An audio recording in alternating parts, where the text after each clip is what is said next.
माझा कुणाशीही संपर्क नाही. मी आजही आणि उद्याही ठाकरे सेनेतच असणार. खासदार राजाभाऊ वाजे यांची प्रतिक्रिया.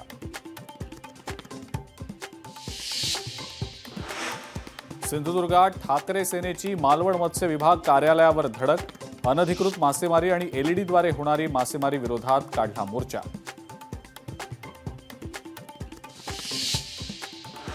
अहिल्यानगरमधील दूध उत्पादक शेतकरी अडचणीत. दुधाचे दर टप्प्याटप्प्यानं कमी झाल्यानं आर्थिक संकट.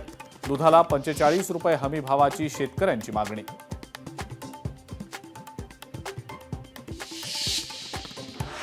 छत्रपती संभाजीनगरमध्ये पतीच्या छळाला कंटाळून विवाहितेची आत्महत्या. तक्रार दाखल झाल्यानंतर आरोपी पती फरार.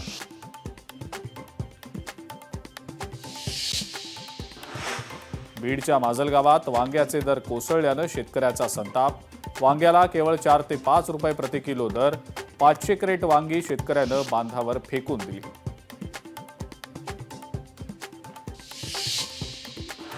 कोल्हापूरच्या अंबाबाई मंदिराच्या विकास आराखड्याअंतर्गत पहिल्या टप्प्यात मंदिराभोवतीच्या परिसरातल्या जागेचं संपादन केलं जाणार.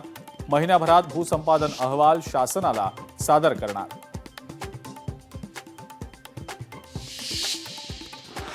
पंढरपुरात कोयत्यानं वार करणाऱ्या आरोपींची शहरातनं धिंड.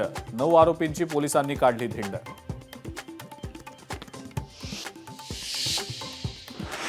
साताऱ्यात डिसेंबरमध्ये जागतिक बॅकवॉटर महोत्सवाचं आयोजन.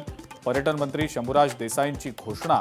25 डिसेंबर ते 5 जानेवारी दरम्यान बॅकवॉटर महोत्सव होणार.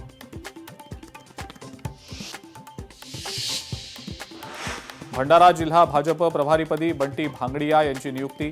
प्रणय फुके यांच्याकडे गोंदिया आणि गडचिरोली जिल्ह्याचं प्रभारीपद.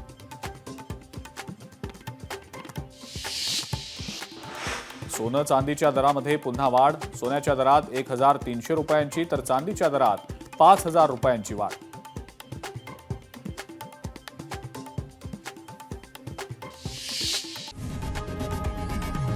लोकशाही मराठी ऐका, पहा, जागरूक रहा.